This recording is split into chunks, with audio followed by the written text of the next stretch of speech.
Hi everyone, welcome to Civis Decode. In this lecture, we are going to discuss about the World Heritage Site. India के अंदर 43 world heritage site पाई जाती हैं जो कि UNESCO के द्वारा डिक्लेयर की गई हैं। और वर्ल्ड हेरिटेज साइट्स वो होती हैं जिनके अंदर कुछ ना कुछ रिच कल्चरल लेगेसी या फिर नेचुरल डाइवर्सिटी देखने को मिलती है। हमारे यहाँ की 43 वर्ल्ड हेरिटेज साइट में 35 कल्चरल साइट्स हैं, 7 are natural and 1 is mixed site. All across the country India में स्प्रेड हो रखी हैं, north to south, east to west. जैसे एग्जांपल में ताजमहल, अजंता केव, वेस्टर्न घाट, सुंदरबंस आती हैं।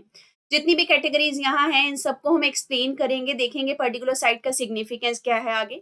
सबसे पहले जानते हैं वर्ल्ड हेरिटेज साइट होता क्या है। यूनेस्को डिक्लेयर करता है इसको, मतलब बेसिकली किसी भी जगह का कल्चरल, हिस्टोरिकल, साइंटिफिक और नेचुरल सिग्निफिकेंस रिप्रेजेंट करती है WHS। और इसकी एक आउटस्टैंडिंग यूनिवर्सल वैल्यू होती है, टूरिस्ट के लिए पॉइंट ऑफ अट्रैक्शन होती है। 1972 में वर्ल्ड हेरिटेज कन्वेंशन आया था, उसके बाद से ये साइट्स डिक्लेयर की जाने लगी। ये सब वर्ल्ड वॉर टू के बाद हुआ, because during the world war two बहुत सारे हमारे ग्लोबल हेरिटेज को नुकसान हुआ था। फ्यूचर में ऐसी चीज ना हो पाए इसके लिए कन्वेंशन लाई गई। इंडिया ने इस कन्वेंशन को 14 नवंबर 1977 को रेटिफाई किया। कल्चरल हेरिटेज साइट अगर डिक्लेयर करनी है तो उसके लिए हमारे पास क्या क्राइटेरिया है। हमारे पास 6 क्राइटेरिया होते हैं। इन 6 में से अगर कोई साइट केवल एक क्राइटेरिया भी मैच कर लेती है तो वो कल्चरल साइट डिक्लेयर की जा सकती है। फॉर एग्जाम्पल हो सकता है कि वो एक क्रिएटिव मास्टरपीस हो ह्यूमन माइंड का, और कल्चरल वैल्यू हो उसके अंदर, कल्चरल ट्रेडिशन का टेस्टिमनी हो, उसका आर्किटेक्चर बहुत आउटस्टैंडिंग हो, ट्रेडिशनल ह्यूमन सेटलमेंट वहां पे रहा हो, जैसे कि इंडस, आपकी इंडस वाली सिविलाइजेशन हो गई। फिर डायरेक्ट उसका एक लिंक होना चाहिए ट्रेडिशंस या फिर बिलीफ के साथ। नेचुरल हेरिटेज साइट का क्राइटेरिया 4 कैटेगरी में है, 4 में से कोई भी एक मीट किया जा सकता है। जैसे पहले तो नेचुरल ब्यूटी बहुत सीनिक होनी चाहिए उस जगह की, अगर वो साइट बन रही है तो। या फिर हो सकता है कि अर्थ की हिस्ट्री की डिफरेंट स्टेजेस को रिप्रेजेंट करती हो, उसका सिग्निफिकेंट इकोलॉजिकल प्रोसेस हो, और वो एक नेचुरल हैबिटेट हो बायोडाइवर्सिटी का। लीगल स्टेटस और प्रोटेक्शन की बात करें तो जो भी आपकी साइट्स हैं वो नेशनल सोवरेनिटी के अंतर्गत ही रहती हैं, यानी कि जो इंडिया के अंदर साइट्स हैं वो इंडिया के अंदर ही मेंटेन की जाती हैं। इंडिया ही उसका मतलब वारिस है, लेकिन ग्लोबली उनको प्रोटेक्शन दिया गया है, मतलब ग्लोबल लेवल पे भी उसको यूनेस्को रिकॉग्नाइज करता है। स्टेट जो है वो आइडेंटिफाई करता है साइट को कि कौन सी साइट को यूनेस्को में भेजना है वर्ल्ड हेरिटेज साइट के डिक्लेरेशन में। फिर कंजर्व करता है उनको और उसकी कंडीशन को रिपोर्ट भी करता है ग्लोबल लेवल पे। इसके अलावा प्लानिंग में इंटीग्रेट करता है, साथ में साइट को कोई हार्म ना हो पाए ऐसे एक्शंस को प्रिवेंट करता है। फिर वर्ल्ड हेरिटेज फंड से सपोर्ट भी दिया जाता है उस स्टेट को। स्टेट का मतलब कंट्री हो गया इस जगह पे, राइट। तो जैसे इंडिया को फंड भी मिलेगा to manage the different world heritage sites. Rajasthan में 6 इंस्क्राइब्ड वर्ल्ड हेरिटेज साइट्स हैं। मतलब हमारे देश में राजस्थान एक ऐसा स्टेट है जहां पे सबसे ज्यादा वर्ल्ड हेरिटेज साइट पाई जाती हैं। कल्चरल वर्ल्ड हेरिटेज साइट्स की सबसे पहले बात करेंगे। यहाँ आप साइड में देखेंगे, आपको साइट दिया गया है, साथ में उसका साल, जिस साल वो डिक्लेयर की गई थी WHS, और फिर उसका लोकेशन और उसका significance. Agra fort, Ajanta caves, Ellora caves, Taj Mahal, ये सब 1983 में डिक्लेयर की गई सबसे पहली साइट्स थी इंडिया की तरफ से, जो कि WHS में वर्ल्ड हेरिटेज साइट में रिकॉग्नाइज हो गई यूनेस्को के द्वारा। आगरा फोर्ट आपका उत्तर प्रदेश के अंदर है, मुगल पैलेस फोर्ट है, हम सब जानते हैं मुगल के टाइम पे शासन हुआ करता था यहाँ पे। अजंता केव्स 1983 में डिक्लेयर किया गया WHS, ये महाराष्ट्र के अंदर है। ये एशियंट बुद्धिस्ट केव है। एलोरा केव भी महाराष्ट्र में है, यहाँ पे रॉक कट टेम्पल बना हुआ है, बहुत फेमस एलोरा टेम्पल, आप सबने पढ़ा होगा आर्ट एंड कल्चर में। बुद्धिस्ट, हिंदू, जैन, ये सारे टेम्पल्स या फिर इनसे जुड़ी हुई पेंटिंग्स वगैरह चीजें जो हैं वो एलोरा केव्स में हमें देखने को मिलती हैं। ताजमहल उत्तर प्रदेश में है, आइकॉनिक मुगल मौजेलियम है, यानी कि यहाँ पे आप बोल सकते हैं शाहजहां, उनकी जो वाइफ है मुमताज, इनकी कब्र बनी हुई है। सन टेम्पल कोणार्क के अंदर 1984 में WHS डिक्लेयर किया गया, ओडिशा के अंदर है। ये सन गॉड यानी सूर्य देवता को डेडिकेट किया हुआ टेम्पल है। सन टेम्पल को हम लोग व्हाइट पगोड़ा कहते हैं। आपको बताना है ब्लैक पगोड़ा किसको कहा जाता है, ब्लैक पगोड़ा किसको कहा जाता है, कमेंट सेक्शन में। महाबलीपुरम मॉन्यूमेंट्स 1984 में डिक्लेयर किए गए, तमिलनाडु के अंदर है। पल्लवा डायनेस्टी के टाइम पे साउथ में ये रॉक से बनाए हुए, काट के रॉक से बनाए हुए आर्किटेक्चर है, और यहाँ पे रॉक को काट के बहुत सुंदर सुंदर चीजें जो है, जैसे पांडवों के बारे में चीजें, वो सब दिखाई गई हैं। उसके बाद आपका churches and convents of Goa है, गोवा के अंदर, ये पोर्तुगीज के टाइम पे बनाई गई कॉलोनियल चर्चेज हैं। फतेहपुर सिकरी 1986 में डिक्लेयर किया गया, उत्तर प्रदेश में है, ये मुगल कैपिटल था अकबर का। और हम्पी मॉन्यूमेंट 1986 में डिक्लेयर हुए, कर्नाटका के अंदर है। ये विजयनगर एम्पायर जब था आपका साउथ में, उस टाइम पे उनके बचे हुए अवशेष हैं। खजुराहो मॉन्यूमेंट 1986 में डिक्लेयर हुए, मध्य प्रदेश के अंदर है, और ये इरोटिक स्कल्पचर्स के लिए जाना जाने वाला आप कह सकते हैं टेम्पल भी है। जैन और हिंदू टेम्पल यहाँ पे बने हुए हैं। एलिफेंटा केव्स महाराष्ट्र के अंदर है, इसको 1997 में डिक्लेयर किया गया था। ये आप बोल सकते हैं शिवायत जो शिवा को मानने वाले लोग हैं उनके लिए बहुत ज्यादा इंपॉर्टेंट केव्स हैं, क्योंकि जो लॉर्ड शिवा के डिफरेंट काइंड ऑफ एक्ट्स हैं उनको रॉक कट फॉर्मेट में यहाँ पे दिखाया गया है, रॉक्स को काट के केव्स बनाई गई हैं। ग्रेट लिविंग चोला टेम्पल 1987 और 2004 में आपके रिकॉग्नाइज किए गए, तमिलनाडु के अंदर है, चोला डायनेस्टी के टाइम पे बनाए गए ये टेम्पल्स हैं। बहुत इंपॉर्टेंट टेम्पल हैं और उनको आज भी देख के ऐसा लगता है कि उस टाइम पे ये कैसे बनाए गए होंगे। पत्तादकल मॉन्यूमेंट कर्नाटका के अंदर है, ये नगारा और द्रविडियन टेम्पल जो है उनका ब्लेंड है। देखिए हमारे टेम्पल कंस्ट्रक्शन के दो वो होते हैं टाइप्स, हमने आर्ट एंड कल्चर के पीटी 365 में किया भी था। जो नगारा स्टाइल होता है उसमें हम लोग जैसे पॉन्ड वगैरह जो है टेम्पल के अंदर वो नहीं बनाते हैं, द्रविडियन वाले में पॉन्ड वगैरह बनाया जाता है। द्रविडियन टेम्पल्स जो हैं ये साउथ में मेनली आर्किटेक्चर में यूज, द्रविडियन स्टाइल साउथ के टेम्पल बनाने के लिए यूज किया गया, नगारा वाला नॉर्थ के लिए यूज किया गया।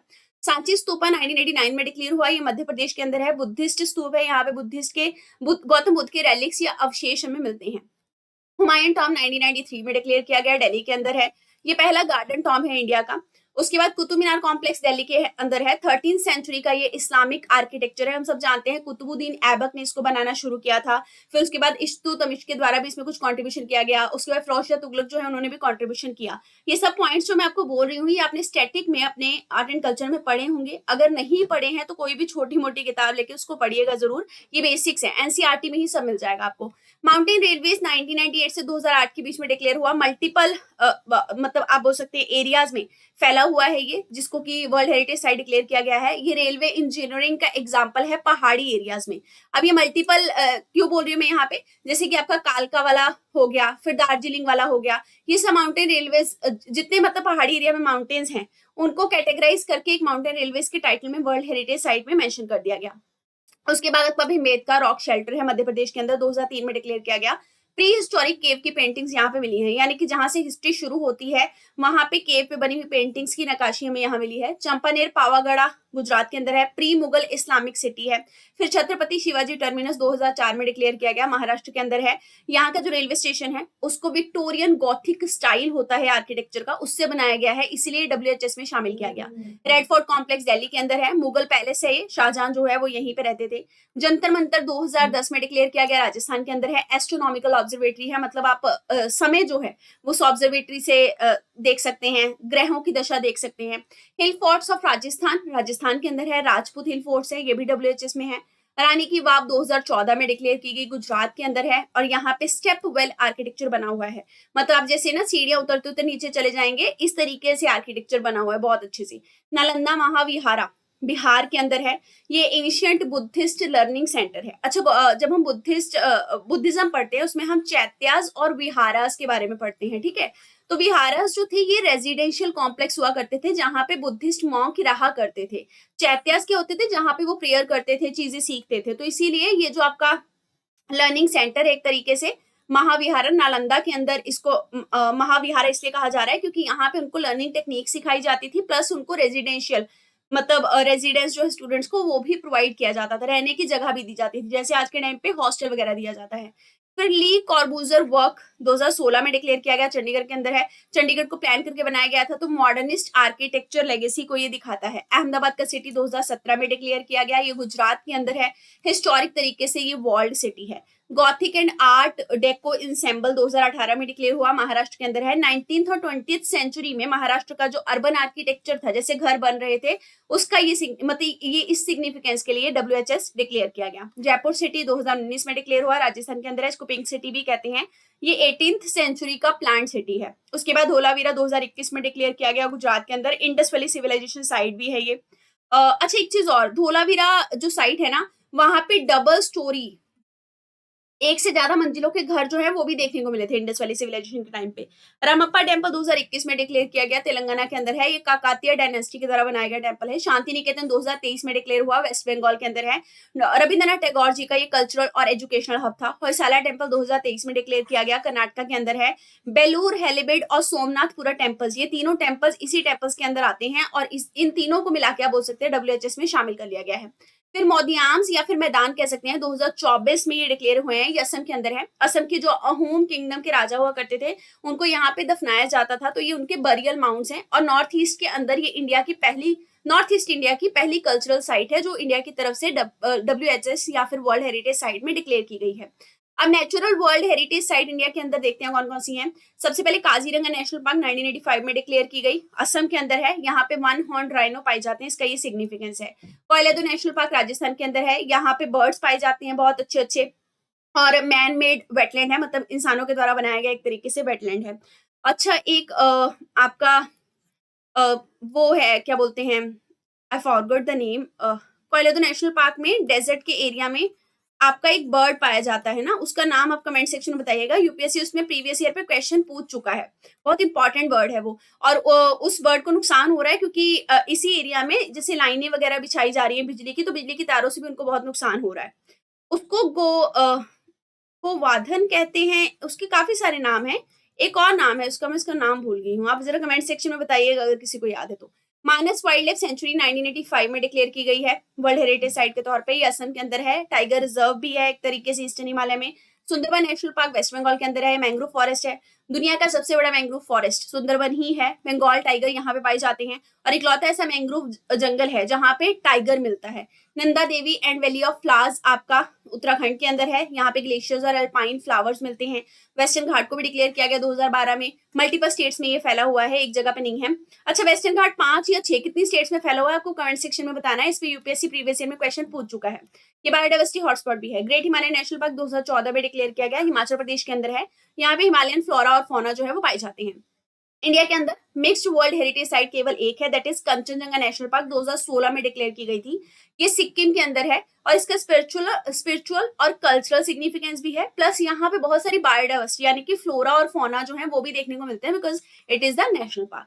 सो यही था आपका different UNESCO world heritage site के बारे में जो हमारे पास ब्यौरा था, हमने इसको पढ़ लिया है। जो क्वेश्चन आपसे पूछे हैं उसको गूगल पे सर्च कीजिए, कैसे भी करके कमेंट सेक्शन में आंसर जरूर कीजिएगा, क्योंकि ये कॉमन डाउट्स होते हैं, कॉमन पॉइंटर्स होते हैं जो हम मिस कर देते हैं, पर लेक्चर के थ्रू हमें रिवाइज हो जाते हैं। पढ़ते रहिए, all the best, thank you very much.